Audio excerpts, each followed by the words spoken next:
5 things I learned about myself by simply dating. All right, so hear me out. I went to lunch with a couple of my girlfriends, and one of my girlfriends was asking me how my dating life was going. I'm like, hey, and I was like, you know what? I was like, it's way different from when it used to be. And I was like, I'm getting used to dating. So my girlfriend I'm talking to, she before she got married, she is a self-proclaimed serial dater. She was like, I dated them all. And then she said, I dated them all. She said, because that's the only way that you can really get to understand men by dating a bunch of different men. That way you can see what kind of men that you like, what kind of men align with who you are, what kind of men complement who you are and who you're becoming, and understand what kind of men that you can build with versus what kind of men you could just have fun with. She was like, sis, date them all. And so I am the complete opposite of my good sis. In my prime dating years when I was younger, I was a serial monogamist. And a serial monogamist for me is I met a guy, I like the guy, if I slept with the guy, he is my guy. Whether or not he made me his girl or not, I was his girl. And what that got for me is long-term situationships or long-term one-sided relationships or just long-term misunderstandings and unclear experiences with the men that I was seeing. And so now at this big age, and I'm dating multiple men at one time, and I enjoy it. And I wanted to see if her theory that she said, I wanted to see if it worked. And so after a few drinks, after getting home and relaxing, I really sat and thought about what have I learned about myself just by dating. And some of the things that I learned, I was like, yo, that's crazy because I never even thought about it because I never paused long enough to think about how dating is helping me develop as a woman. So, first thing I learned about myself, number one out of the five is the five love languages. I don't resonate with any of them. Yeah, not a single one of them. Nothing connects with me or anything like that. And it made me create my own love languages. And I'll share them with y'all in another video. So the five love languages did not resonate. I needed something more creative. I needed something with more depth. I needed something that was more culturally relevant for me. And so, yeah, that was the biggest thing that I learned because I'm like, yo, I don't resonate with these. So if these aren't the way that I experience love or want to feel love, yeah, I need to figure out how I do. So that caused a development within myself. So I was able to think about how I want to define my love languages. So I came up with 10 of them.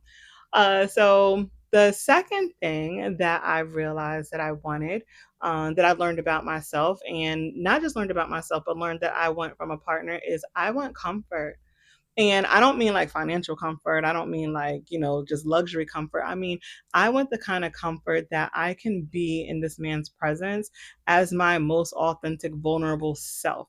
And when I say my most authentic, vulnerable self, I mean the weird black girl. I mean, the one who thinks she's way funnier than she actually is. I want to be able to walk around with no makeup. I want to be able to walk around with no makeup and still feel pretty in his presence. I don't want to be self-conscious in his presence. And this stems from like when I don't have makeup on, like I have hyperpigmentation from because I have polycystic ovary syndrome. So it's the scars from all the different things, like the scars from the acne, the scars from growing facial hair and all that kind of stuff. So I have hyperpigmentation on my face. So I hide it often with makeup. And I want to be comfortable enough to be able to show my scars and the hyperpigmentation and not be like, oh God, like, what is he thinking? Like, am I giving him the X? And it's a real thing because I remember I was dating a guy and he seen me without makeup and he could not take his eyes off of the scars on my face. And like when conversations came out later, like he told me that I gave him the X. He was like, maybe you should try X, Y, and Z. Like he was just making all these recommendations that was like chemical peeling and all that stuff. I'm like, damn, my guy. So I realized that in that situation because of how he treated me, like I was so self-conscious and I was like, yo, I don't want that for me. And so yeah, I want to be comfortable with you. I want comfort.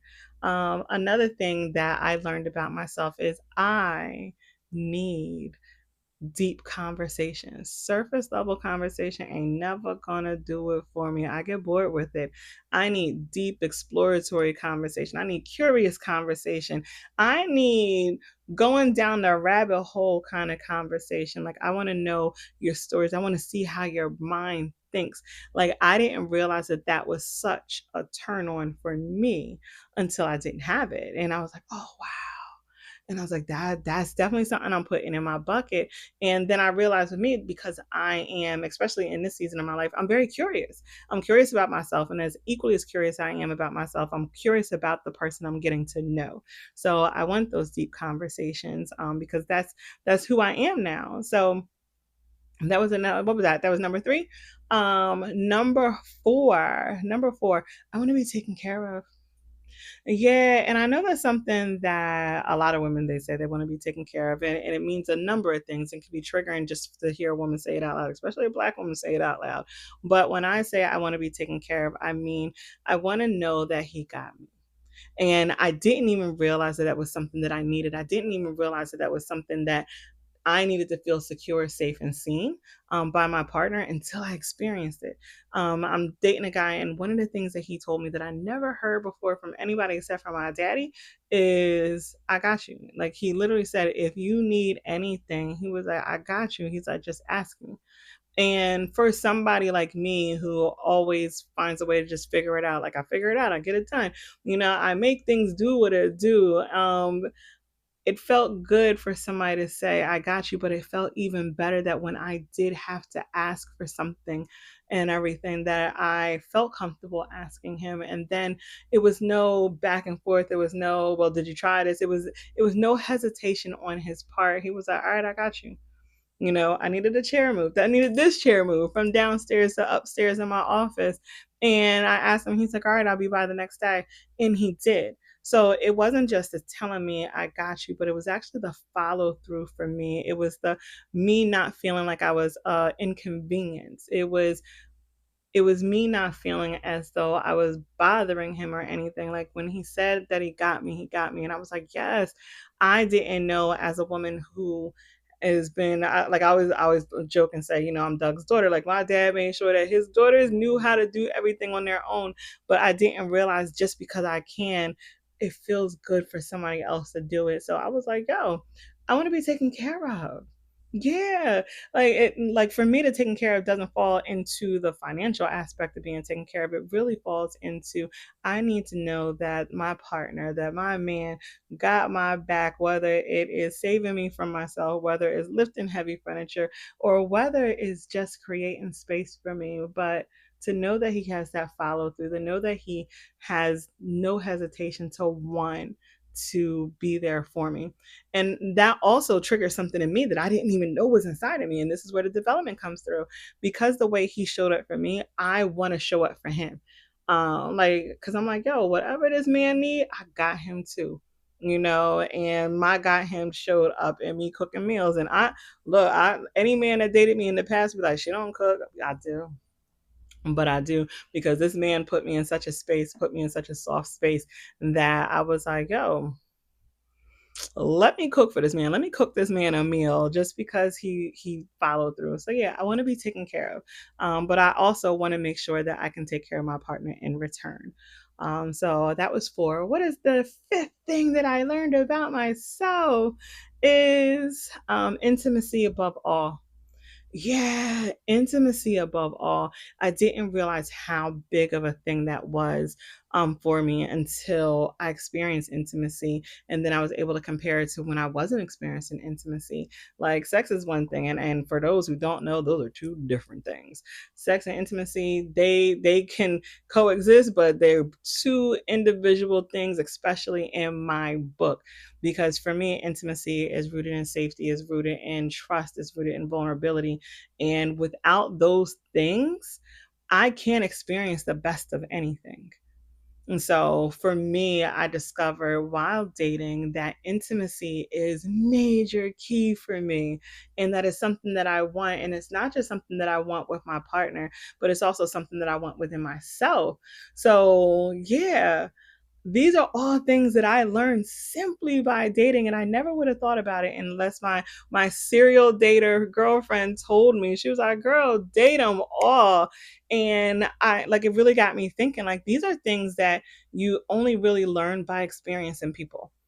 There's no internet guru, is no, a relationship expert that is going to be able to teach you this. These are only the things that you can learn when you really take the time to experience people, you experience them intentionally, and then allow yourself to explore how you feel as you experience them. And so if I want to give you a bonus, like one of the biggest dating rules that I think I discovered during this dating season of mine is fuck all the rules. Yeah, fuck all of them. Throw them out. They have nothing to do with any of us. I just say go ahead, date, explore, really reflect on how you're experiencing people, and pay attention to what you're learning about yourself. But do what's best for you. Date them all. Like my girlfriend said, date them all. And then just enjoy yourself. So that's all I got for tonight. It's the Brown Girl. This is another episode of Miss Education of Brown Girl. And I'll talk to y'all later. Bye.